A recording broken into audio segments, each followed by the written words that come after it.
Hey, well, welcome to the channel. It's Saturday. It's about probably about 10:15, 10:20, something like that. Real nice day up here in Chiang Mai. It's a little bit cloudy and a little bit of wind. It's just really nice. The air is real nice and clear. Today I thought I'd come up and walk around Soi 1 and 2 on the east side of the moat, try to get a feel of how many people are here versus what it was like before. And I got a story to tell you about a guy, just a strange story that it's crazy. But anyway, we're right here at Moon Muang Road, Lane 1. And we're gonna make a left here. The story I'm gonna tell you about today is about a guy, an American by the name of, well, he was using the name Tyler Smith. And he entered the country from Cambodia. First he went to Malaysia and then he came up to Cambodia, and apparently from all I'm finding out, he tried to get some teaching jobs in Cambodia and stayed there for a while. And then he entered Thailand about the first part of 2016, as best I can tell. And he was trying to find some teaching jobs. And he wound up in Khon Kaen. And he got a job there teaching. And he runs up on this woman that apparently she was in charge of, or had a business that was locating jobs for teachers. And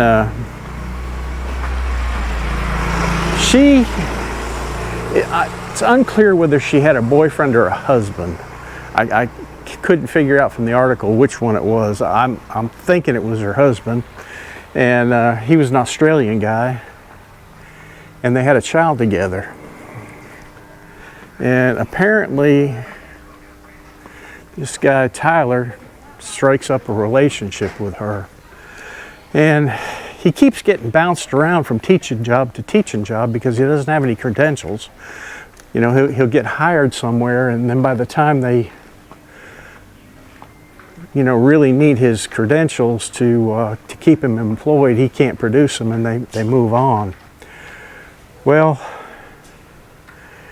she ends up taking off with him, and they go to Bangkok first, and he gets a job down there. And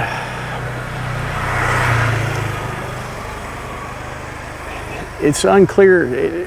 Apparently it didn't last very long in Bangkok, and they borrowed a bunch of money from her friends, borrowed a truck, and this guy just destroyed the truck and dropped it off in front of the guy's house and just took off. And they left Bangkok owing a lot of money. Well, the family of this girl start getting a little bit concerned because, you know, usually she, you know, it wasn't strange for her to take off like that, but she'd always call in and, you know, let everybody know where she was.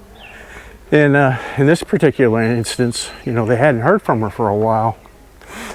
And, you know, they start wondering what's the deal. And they didn't like this guy because he kept coming up with different stories. And they posted some stuff on a forum. It's a teaching forum. And well, before you know it, I mean, all kinds of people are adding stuff on it. How they've run up to this guy in Cambodia, and he was claimed to be ex-military and in witness protection. I mean, just a bunch of crazy stories that you're hearing. And so they're worried about her. And the husband / boyfriend, he's you know, he's on the internet trying to find the guy and posting and on the different forums, the teaching forums and stuff, if anybody knows this guy. Well, it turns out he's able to find out that this Tyler Smith is not Tyler Smith. He's a guy by the name of Jackson Hall. And Jackson is from Alabama. And back in 2014, Jackson got arrested for molesting a child. And he made bond on that. Now, how he made a $30,000 bond on molesting a child, I don't know. You know, that just seems crazy to me. You know, usually when we did cases that involved, you know, children being molested, we did our best to keep the guys in jail. We'd go tooth and nail to try to keep them in custody. But he made a $30,000 bond and got out of jail. And sometime in 2000, this is in 2014, and he's waiting to go to trial on his charges, and he exposes himself to a female delivery driver, and this is all in a place called Cullman, Alabama, which is kind of northeast. No, well, it's kind of the center of Alabama. Just not too far south of Tennessee. I've been through there before and worked a couple cases over there, as a matter of fact. But anyway, the delivery driver reports it, and they finally figure out that it's Jackson that was exposing himself to this delivery driver. So they take him to the grand jury, and they get a grand jury indictment on him. And they go to pick him up, and he comes to the door and he sees it's the sheriff's department picking him up, and he's got a gun in his hand. He runs back inside the house, and they have a standoff there, and finally they're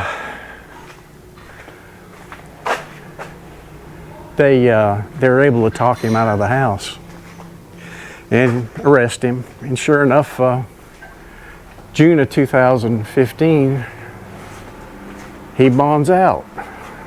It's crazy, you know. They were in the process of revoking his bond on the other charges, but apparently they let him out. I don't understand it. It just doesn't make sense to me. You know, somebody that's out on bond that commits another crime, normally the judge will not set a bond on the second charge. You know, the guy's going to stay his butt in jail, which is what should have happened here. And in the meantime, more charges are coming up against him for physical abuse on another child. And apparently the child that he molested was his girlfriend's 5-year-old daughter. And to me, you know, molesting a 5-year-old kid, you don't need to be making bond. Hello. You don't need to be you don't need to be out of jail. You need to be under the jail. Now this looks pretty busy here. A lot of cars here and stuff, and people sitting out. But anyway, he's able to make bond, and gets out of jail. Well, the Tennessee River runs down the middle of Tennessee, and it runs down into Alabama, around the northern end of Alabama. Hello. Swaddy Cop. So some fishermen are out. They're out fishing, and they find some clothes, bloody clothes on the side of the river bank, and they find Jackson's wallet. And so they call the police, and it was an obvious attempt, a bad attempt to fake a death. So he's trying to fake his death there to get the cops off his tail. Well, it didn't really work, and it turns out Jackson had a friend by the name of Tyler Smith, and from the pictures that I saw, Tyler, they look identical, almost identical. So Jackson, he goes and gets a Social Security card in Tyler's name, gets a driver's license, and applies for a passport. And from Alabama, he goes to Chicago, and he catches a flight in Chicago Now let's take a right here. To Canada, and then from Canada to Japan, and then Japan to Malaysia. And somehow he gets from Malaysia, through Cambodia, and up to Thailand. Well, when the guy finds this out, he's going crazy, just going nuts. You know, he's worried about the girl, and the family is worried about the girl as well. She had a sister that was in, I believe it was either Sweden or Switzerland, and she posted up on Facebook, and I remember reading it, how worried they were about their sister, because she hadn't been heard from, and now they're finding out this guy's a rapist that's jumped bond in the United States. So they're posting all over Facebook and stuff, and finally he's showing up. They're seeing him, and somebody has contact with her, and she basically tells him that she's trying to get away from him, trying to find him a job so she can get away from him. And meantime, the boyfriend turns all this information over to the U.S. Embassy that gets the Marshal Service involved in it. And so they've got a major manhunt for this guy in Thailand, and they finally figured out that, you know, he definitely wasn't Tyler Smith. He was Jackson Hall, who was on the escape list. So they had left Bangkok, and they had gone down to Rayong, and he had taught in Rayong for a while.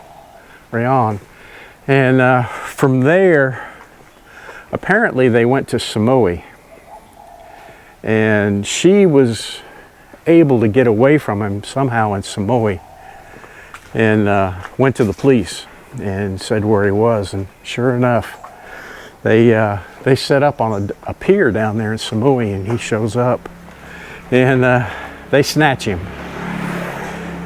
And it's not long after that, the U.S. government's got him on a plane coming back to the United States. And it's unclear, there's a thing in there that said that she was pregnant with his child, and I've only found one article that mentioned anything about that, so I don't know if it was true or not. But he comes back to Alabama, and they prosecute him on the identity theft charge, which, being that he got a Social Security card, it was actually a federal offense. And they let him plead to that,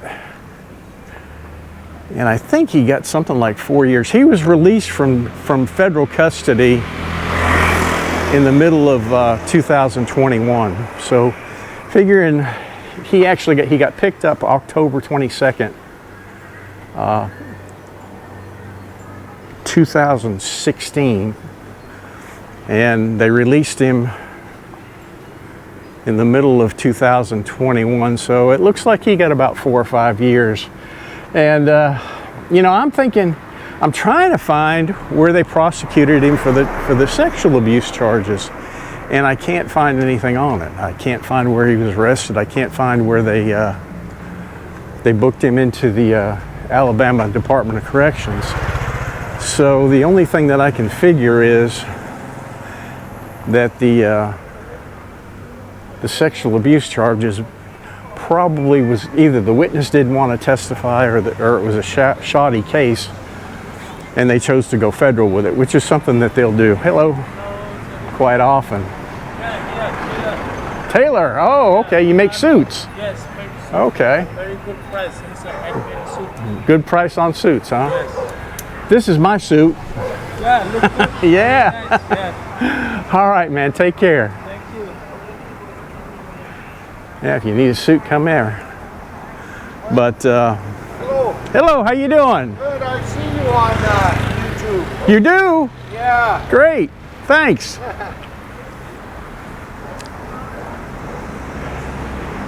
Well, he'll be on the YouTube tonight. But I couldn't understand it, and I tried to reach out to the ex-boyfriend. I found him on Facebook, but he never did answer me. And apparently he got custody of the child and just left the country. And her, I don't know.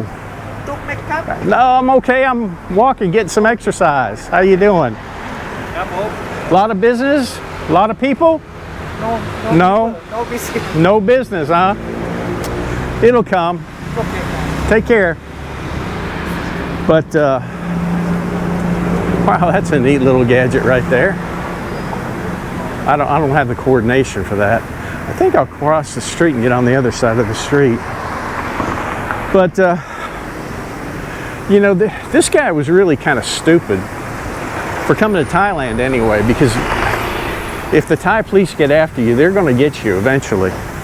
It may take them a little while, but they're going to find you and they're going to ship you out. Had he gone to Ecuador, he might have been safe. So all you guys that are criminals wanting to come to Thailand, don't come here. Go to Ecuador. There's no prisoner treaty there, and you might be able to hide there real well, but you're not going to be able to hide here. And this guy was just. Well, can we walk this way? Yeah, we'll walk this way. Because that's really the way I wanted to go. But yeah, it just, when I read the story, it was just amazing that, hello. How are you? Good, how are you doing? Good. Just walking around, exercise. I just spell for you. Huh? I just spell for you. 1 hour, 100 baht. I'm okay, I'm getting exercise. If I ride in there, I'm gonna get fat. Thank you though. Maybe tomorrow. Okay, give me one of your cards. Yeah. You park here all the time? Somewhere. Okay. Yeah. Where you stay? Hang Dong, I live in Hang Dong. I live here. Oh. Well, I'm not tourist. I'll put that up there if somebody wants a tuk-tuk. This lady will give you a ride. Okay. Okay, thank you. You're welcome. But I worked a few cases like that, and it was always, we always did our best to keep the guys locked up. You know, you hurt a kid, you know, it just, I always worked extra hard on those cases. I didn't, you know, and I hate to say this, but a lot of cops get lazy, and once they make the arrest and put the person behind bars, they forget about the case. And in those kinds of cases, you know, you need to follow through with it. You need to keep the guy in jail as long as you can. You don't take any pleas, you don't take any agreements, and you know, you get the maximum jail time out of it, because they're not going to change. You know, I mean, he's out on bond and he commits another offense, sexual offense, and you know, don't put him in the jail, put him under the jail. That has always been my motto. I have no sympathy for those people. I have no remorse for them. They're the ones that I have dealt with over the years. We'll walk this way and come around out on the other side. The ones that I have dealt with over the years, there's see if I can get through. I think maybe I can't. No, maybe this doesn't take me through. It might. Let me keep going here. No, this is going back into somebody's house. It's not the way I wanted to go. Hello. Hello. I got too much, not enough hair yet. Next week.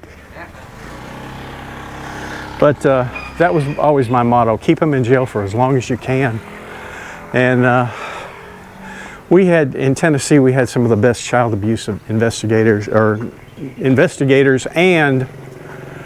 prosecutors that you could hope for, and they felt the same way. Keep them locked up, because you know, I was always, there is no rehabilitation for somebody like that molests a kid.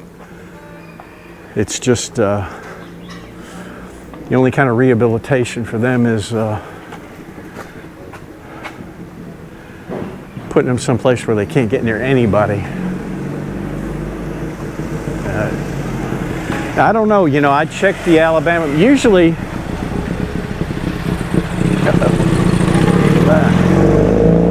if you're convicted of any type of sexual crime, you put on the sexual registry, and that's, you know, that's pretty much nationwide. And I checked Alabama, and this is a great place to have breakfast. They really serve a good breakfast. Hello. And if you can fit through those bars, you get it for free. I'm way beyond that. I at least have to pay full price. But I didn't find him on any of the sexual registries, and I looked. But no doubt if he got out of jail in the middle of last year, he's definitely on federal probation. And they do a pretty good job of keeping track of people. It's not like state probation where you can get away with something. Yeah, Top North Guest House. Those guys, those probation officers are pretty tough on them. But if anybody knows anything about him, leave it in the comments. I'd be curious to hear about it. I have no use for people that prey on children. None. Hello.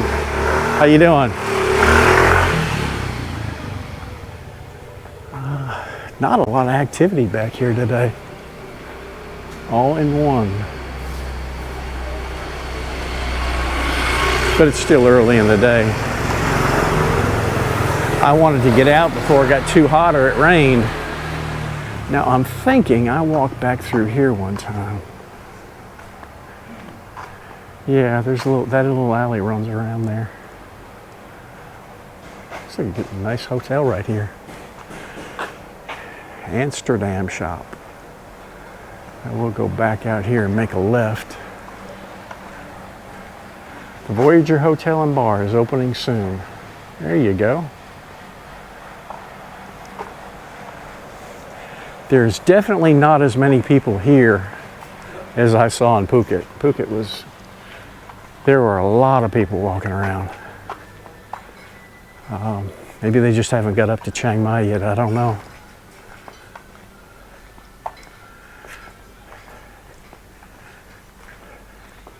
But this area here is usually always busy.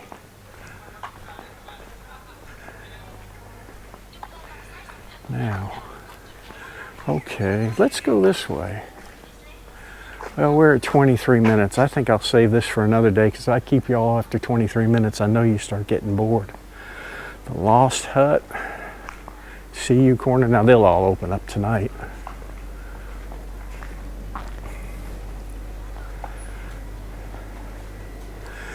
But anyway, I appreciate you checking this video out, and leave me some comments. Ask me some questions. Again, if you're coming to Chiang Mai and you want your hotel checked out, just drop me an email. I don't charge anything for it. I'll go walk around the hotel and show you the good places to eat and kind of give you a little advice. Hello! And try to help you out when you get here. Green Bamboo Massage. Now this one, I did a video for a guy. His wife owns this place.